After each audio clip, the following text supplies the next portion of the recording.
Hey guys, so as you know, I went to the hospital.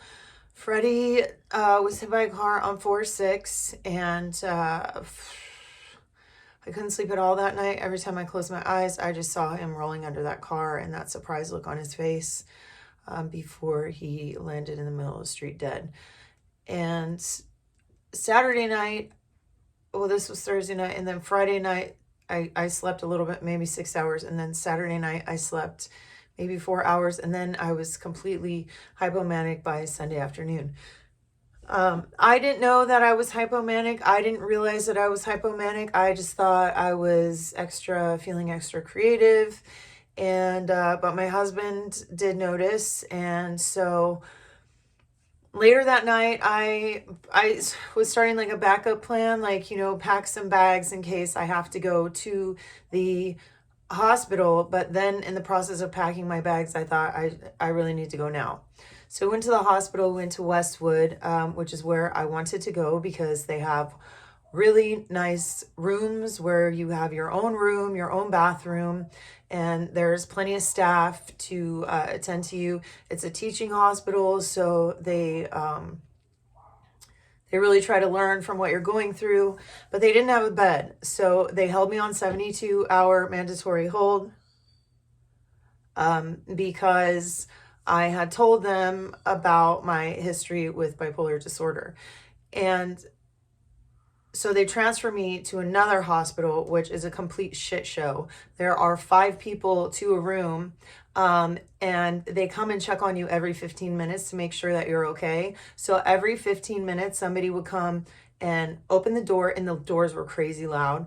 Open the door, shine a flashlight, because there's 5 beds in there on each person, and then flip through this clipboard, because they have papers on each person with their picture, and they had to like write their notes if they're sleeping or whatever. So that was happening every 15 minutes. They took me in a gurney from Westwood to Del Sol. I was Velcroed to a gurney in the backseat of an ambulance because my husband had already gone home. He had work the next day. I was waiting in the emergency room at Westwood for hours. And what really, really pisses me off is that it is so hard to get a vegan meal in the hospital. And the World Health Organization has already classified meat, animal flesh, as a like class whatever carcinogen right there with cigarettes, a cancer causing agent. And yet it's incredibly hard to get a meal void of these animal products in the hospital. So yeah, I was super frustrated about that. I was starving because I went in there at like 10 o'clock at night, and they didn't take me over to the other hospital until I think I got there at like 11:30 or 12. So I'm in the room with all the girls being woken up every 15 minutes. In addition to that, the hospital is like dirty. There's like paint coming from the ceiling. It was just really crappy. It wasn't conducive for healing whatsoever. Because of that, while I was at the hospital, I started hearing, after probably about 2 days, background noises that were super amplified, and I started having like delusions of grandeur, thinking that people were talking about me, and paranoia at the same time, thinking that like whatever's happening relates to me somehow when it doesn't. So I had to like talk myself down from that, which was interesting because I've never been able to do that before. But I am on 200 milligrams of Lamictal in the morning and 200 milligrams of Lamictal at night. I also take Atarax for anxiety. And when I talk to my psychiatrist at the end of the week, I will probably add another medication for sleep because I'm still having issues sleeping. The hospital also kept my vegan Doc Martens, which are like $200, so that's kind of a bummer, and a beanie that I got on vacation. I tried to get those items back. Sometimes they lose your stuff and transfer, so I'm trying to get those back. But the hospital, the only good thing about going to the hospital is the people that you will meet and the inclusivity you will feel. It's really different when you're in the world, and you're completely different from everyone you go to school with, everyone you work with. And when you go in these hospitals, you see other people dealing with the same things that you're dealing with. And for me personally, I like hanging out with like the young, like the 18 to 34-year-olds, because I call them kids now because I'm old. They're just fun. They're just more fun. So I made it quite a few friends in there. And so that was super cool. The food was disgusting. Again, even when I was transferred at both hospitals. Actually, Westwood gave me a bomb-ass burrito, but it just took like 6 hours for them to give it to me. But so when you're in inpatient, so I went inpatient Sunday night, and I was finally released Friday morning. So they kept me a full extra 24 hours. The hospital was doing some shady shit. I mean, I should have been released the day before, but they wanted to keep my bed full. As you can tell, my voice is really hoarse. I got sick while in the hospital, and they gave me a COVID test, but they did not check me for strep.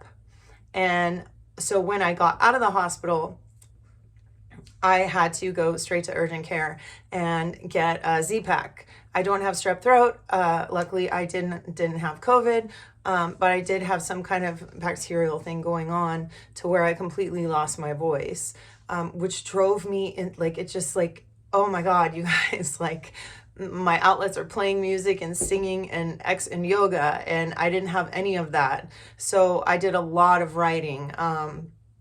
And when I lost my voice, I was just devastated because like then I couldn't even sing in my room or in my shower or anything. So that was hard.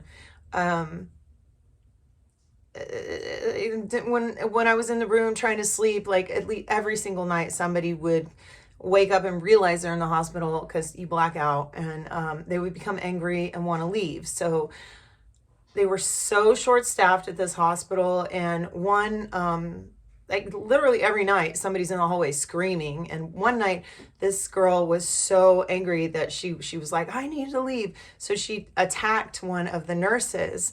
And so I look out my window and I see this happening. And actually I think I looked out the door because the doors were not locked in or anything. And she was like physically assaulting this nurse, and the nurse, because they're so short-staffed, had to yell to the other nurse who was all the way across the hall. And I don't know if they gave her, if they sedated her or not, but she ended up going to a more severe ward. Like I was in the lower end part of like I wasn't a danger to anyone. And then there's people that go to a more like I don't know, severe, if you will, ward. So the other thing with our room was was a giant light in the courtyard and a huge ass window. So the room never actually got dark. So, and I'm a really light sleeper. So the doctor didn't change my medication at all. I was offered trazodone in the evening, which I tried once. I don't think I'd ever done that before, taken that drug, and it didn't work. It didn't help me sleep any easier, and it just made me really emotional. Basically, every time I close my eyes, I see Freddy rolling under that car, and it's so hard. I'm better now. It's better now. But I have had night sweats the last 3 nights, let me see, Friday, Saturday, Sunday. The last 3 nights I've been home, I've had night sweats. Woken up in the middle of the night, totally soaked, and had to change my clothes.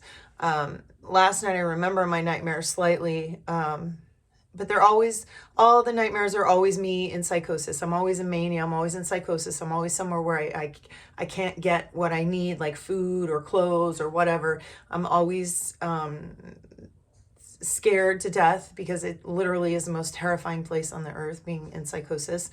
In fact, we were watching Yellow Jackets the other day, and my husband and I, and one of the characters keeps like blacking out, and she ends up in the middle of nowhere, and she like looks around and she's like, where am I? And my husband's like, that looks scary. And I'm like, it is. That happened to me all the time. It's terrifying, absolutely terrifying. And that and the hearing voices. So anyway, the point of this video for you to kind of help you out, or family members, is to have a backup plan. Like my husband and I had already talked about, if I ever get sick, know that is the specific hospital I want to go to in Westwood, because it's just, like I said, the other one is not conducive for healing. I had so many trouble. I had even more problems sleeping. And like we had jail windows, like, or jail mirrors, like the mirrors in jail where you can't break them, and then like steel toilet, like the jail toilet, and then like in our shower there was black mold. Like it was literally disgusting. And like the food, like it was it was so gross. It was so gross. The only day that it was really good was when we had penne pasta with meatballs. I think they were like Beyond or Gardein meatballs. But that was really good. And I think they gave me like some tofu and rice thing once. That was pretty good. But yeah, hospital food is disgusting. The groups, inpatient, it was insane because, like, okay, so you're supposed to have a process group where you start the day and you go and you talk about how you're feeling. Well, there were like 30 people in the process group and for an allotted hour time. So it's impossible for everyone to share or get anything off their chest. So that was another reason why it wasn't conducive for healing. And then the second meeting is AA, and I don't have a drinking problem. I don't drink at all. So that was kind of irrelevant for me. And then the third one is like creativity. So like we did like sometimes some form of DBT. I have some papers, but one day we did like a music therapy where we like basically the nurse or counselor, whatever you want to call it, she played guitar and sang, and we could sing along with her, but I didn't have my voice. And the next day we could pick songs, and then she played them on her iPhone, which each person like picks a song and they get to play it for like an hour and a half, which is cool because I love sharing music. But again, it was hard because I didn't have the things that provide me with that release. And not having my voice is really like, if I lost the ability to speak, I don't know what I'd want to do on this earth anymore. That would be terrifying. That would be, I don't even want to think about it. It's not going to happen. Positivity, manifesting a healthy voice forever. So yeah, I met some super cool people in there. This one girl was in there because her husband died about 6 months ago, and she took a bottle of pills, and she had a daughter, and she felt horrible for what she had done. She said she just couldn't handle it anymore. And then one of our roommates just slept day in and day out. And then my other 3 roommates I made friends with, and then they were like 19, 20, and then the other one was like 38, I think. Yeah. And then so it was cool. It's cool to meet people. It's cool to meet people like you. It sucks to be locked in there.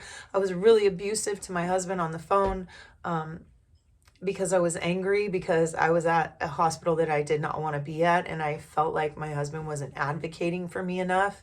And not only that, like every time I talked to him, he was like, just do what the doctors say, just do what the doctors say. And I'm like, of course I'm going to do what the doctors say. Like, I take my medication, like I'm going to do anything and everything. Like I'm here to help myself. I admitted myself, like, yeah, they kept me on hold, but I had prepared. I took all my shoelaces out, all my shoes. I cut all my, my strings on my hoodies.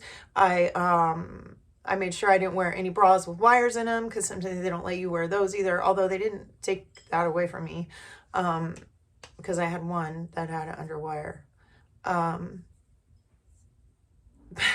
But yeah, this one really funny thing happened though. This one guy, we're in process group, and this one guy's like talking about how his parents piss him off and everything. And so then the counselor says something to him, and he's like, so you mean I shouldn't kill my parents? I know I shouldn't laugh, but it was really funny at the time. And I just don't know, like, I don't think he was being serious. I think that he was, yeah, he wasn't being serious. I don't think he was being serious. He couldn't have been being serious. But yeah, I don't really know what else I could tell you about the hospital. So today I started outpatient, And outpatient is going to be 3 days a week from 9 to 12, and then I'll have lunch there if I want, which I think I stay for like 10 minutes a day to talk to a few people. I'm going to look into a place closer to where I live for outpatient, because this place I have to drive about 30 minutes. But I know all the counselors there, and you get a lot of one-on-one, and in the groups, like there are few enough people to where you actually get help. But yeah, so it's really important to have a backup plan or a plan of action for if you do go manic or psychotic. Like if there's a hospital you want to go to, if you need to make a recording of yourself saying, you are bipolar and you're experiencing an episode right now. I saw that on TV. Somebody did that, and I've heard of other people doing that.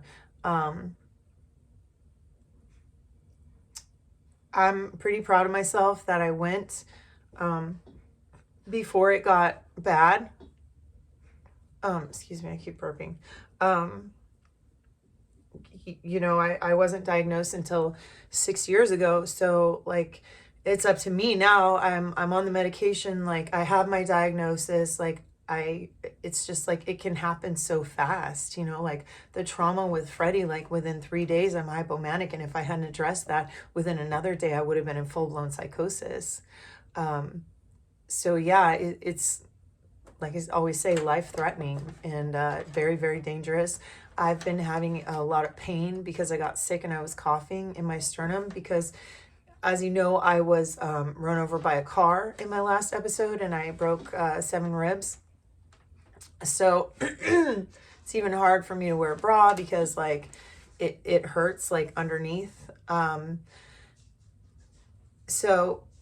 I have lasting injuries from my psychosis. So I'm still having trouble sleeping. I wake up like middle of the night and then end up going back to sleep an hour later. But I got some melatonin, and I'm going to see my psychiatrist in a few days. So I'm taking care of me. I'm proud of myself. I'm proud of my support system. My husband was really amazing and patient with me, and I was a really, really big jerk over the phone like the first few days I was there, because I was so frustrated and angry because the hospital was like no staff. It was so bad. Like I'm on the phone, and then one guy like next to me like smashes the phone, and then I'm in group, and then some guy like picks up a chair and just like throws it across the room. Like it can be really crazy in those places, but you'll meet some of the best people you've ever met if you're contemplating going there. You can go to ER like I did, or you can actually call the hospital and say, hey, let me know when you have a bed, which I found out after I got put on an involuntary hold. But it was probably good that I was put on involuntary hold, because then I had to stay there as long as they said, and just in case of emergency, like you never know what's going to happen. Like I said, after a few days, I started hearing all the background noise amplified and relating that to myself as like hearing voices, essentially. But yeah, I'm good. It really sucked because Monday was my birthday, and I spent that in the psych ward. But I'm home now. I feel good.